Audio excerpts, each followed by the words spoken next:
Chapter 10 Respiration in Organisms. This is the third video of this chapter. In the previous video, we have discussed about breathing and respiration and also the types of respiration. In this video, we will take up the mechanism of breathing. Now, you know that breathing is the process of inhaling gas and exhaling gas. The gas that we inhale is oxygen and the gas that we exhale is carbon dioxide. Simple words में अगर बोलूँ तो सांस अंदर लेना और सांस बाहर छोड़ना ब्रीदिंग होता है.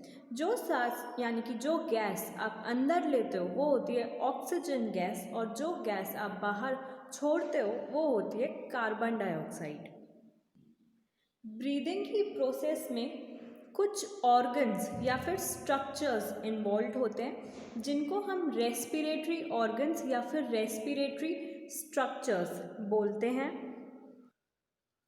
जो टर्म रेस्पिरेशन है वो ब्रीदिंग से ही कनेक्टेड है. कैसे कनेक्टेड है? जब आप ऑक्सीजन गैस इनहेल करते हो तब वो हमारे बॉडी के हर सेल तक जाती है और सेल्स में फूड का ब्रेकडाउन करने में हेल्प करती है.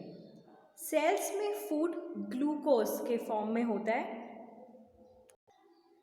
जब ऑक्सीजन की हेल्प से वो ग्लूकोज ब्रेक होता है तब वो कार्बन डाइऑक्साइड, वाटर और एनर्जी प्रोड्यूस करता है. और वो एनर्जी जो प्रोड्यूस हुई है वो हमारी फिजिकल एक्टिविटीज़ या डेली लाइफ परफॉर्मेंस में हेल्प करते हैं. अब ये तो हो गया कि ब्रीदिंग होती क्या है, लेकिन हम ब्रीथ करते कैसे हैं. 10.3 how do we breathe. Normally, we take in air through our nostrils. When we inhale air, it passes through our nostrils into the nasal cavity. From the nasal cavity, the air reaches our lungs through the windpipe. Lungs are present in the chest cavity. The cavity is surrounded by ribs on the sides. A large muscular sheet called diaphragm forms the floor of the chest cavity. Breathing involves the movement of diaphragm and the rib cage. ठीक है, जब हम gas inhale करते हैं यानी कि oxygen inhale करते हैं तब वो हमारे नॉस्ट्रल्स मतलब कि नोज में से नेसल कैविटी तक आती है. नेसल कैविटी से वो गैस विंड पाइप के थ्रू लंग्स तक पहुंचती है. लंग्स चेस्ट कैविटी में प्रेजेंट होते हैं और वो रिब्स से सराउंडेड होते हैं, मतलब उसके चारों तरफ एक रिब केज होता है. डायग्राम में आप देखो रिब्स के नीचे मैंने डायफ्राम बनाया है जिसको मैंने 4th नंबर लिखा है. ये डायफ्राम एक मस्कुलर शीट होती है और जैसे कि आप देख सकते हो ये चेस्ट कैविटी का फ्लोर फॉर्म करती है. जब आप ब्रीथ करते हो तब डायफ्राम और रिब्स का मूवमेंट होता है. During inhalation ribs move up and outwards and diaphragm moves down. This movement increases space in our chest cavity. The air rushes into the lungs. The lungs get filled with air. During exhalation, ribs move down and inwards while diaphragm moves up to its former position. This reduces the size of the chest cavity and air is pushed out of the lungs. These movements in our body can be felt easily. Take a deep breath, keep your palm on the abdomen, feel the movement of the abdomen.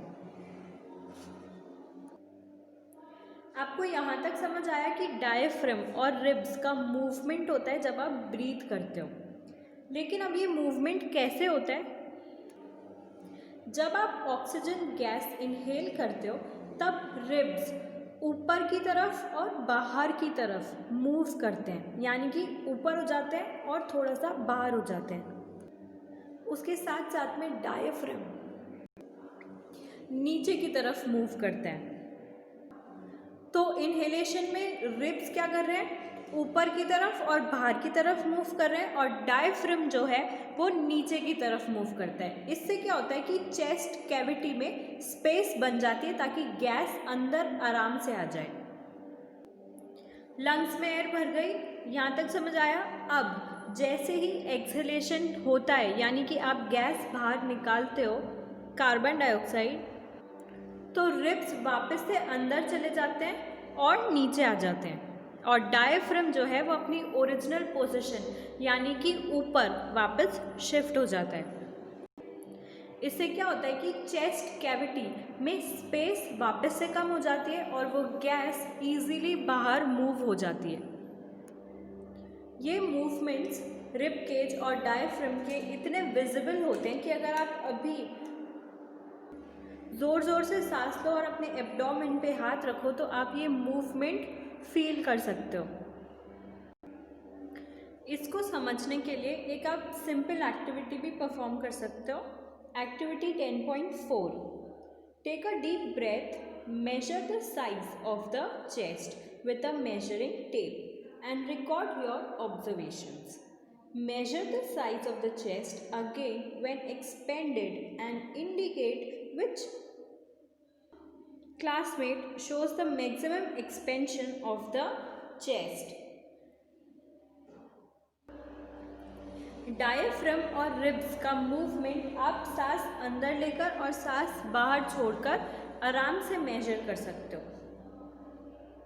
तो आपको इस activity में एक measuring tape की help से या measuring scale की help से अपने रिब्स और डायफ्राम का मूवमेंट जैसे आप इनहेल और एक्सहेल करते हो दोनों में मेजर करना है। You can also know the mechanism of breathing by an activity. Take a white plastic bottle, remove the bottom. Get a Y-shaped glass or plastic tube. Make a hole in the lid so that the tube may pass through it. To the forked end of the tube, fix two deflated balloons. Introduce the tube into the bottle as shown in the diagram. Now cap the bottle, seal it to make it airtight. To the open base of the bottle, tie a thin rubber or a plastic sheet using a large rubber band. To understand the expansion of the lungs, pull the rubber sheet from the base downwards and watch the balloons. Next, push the rubber or plastic sheet and observe the balloons. Did you see any change? What do the balloons in the model represent? What does the rubber sheet represent? Now you should be explaining to everyone the mechanism of breathing. ठीक है, breathing के mechanism को समझने के लिए आप एक activity perform करके देख सकते हो। इस एक्टिविटी में आपको एक बॉटल लेनी है, उसका नीचे वाला पार्ट हटा देना है, कट कर देना है, और ट्राई करना है कि आप वाई शेप का बॉटल लो। बॉटल के लिड में आपको एक होल करना है और वहाँ से एक ट्यूब पास करनी है। वाई शेप की ट्यूब आपको लेनी है और उस ट्यूब के दोनों साइड पर बलून्स लगाने हैं। उस बॉटल का ढक्कन लगाकर उसको टाइट बंद कर देना है। बॉटल का जो नीचे वाला पार्ट है यानी कि जो ओपन बेस है उसमें आपको एक रबर बैंड लगाना है, या फिर आप एक रबर शीट या प्लास्टिक शीट भी लगा सकते हो। अब लंग्स का एक्सपेंशन समझने के लिए जो आपने प्लास्टिक शीट या फिर रबर शीट लगाई थी रबर बैंड की हेल्प से, उसको आप पुल करना, खींचना बॉटल के बेस वाली साइड से। आप बलून्स में इनहेलेशन और एक्सहेलेशन ऑब्जर्व करोगे। बलून्स जो होंगे जब वो प्लास्टिक शीट लगी हुई रहेगी तब वो बलून्स भरे हुए रहेंगे, यानी कि उनमें एयर इनहेल्ड रहेगी। लेकिन जब आप वो प्लास्टिक शीट खींच लोगे तब उसमें बलून्स का एक्सपेंशन हो जाएगा एयर का बलून्स में, तो वो पिचके से दिखेंगे आपको। ऐसी एक्टिविटीज़ परफॉर्म करके आप ब्रीदिंग का मैकेनिज्म समझ सकते हो। अब ये तो हो गया हमारा कि ह्यूमंस में ब्रीदिंग कैसे होती है। नेक्स्ट वीडियो में हम ये पढ़ेंगे कि बाकी ऑर्गेनिज्म में ब्रीदिंग की प्रोसेस कैसे होती है और कौन कौन से रेस्पिरेटरी ऑर्गन्स ब्रीदिंग मैकेनिज्म में हेल्प करते हैं।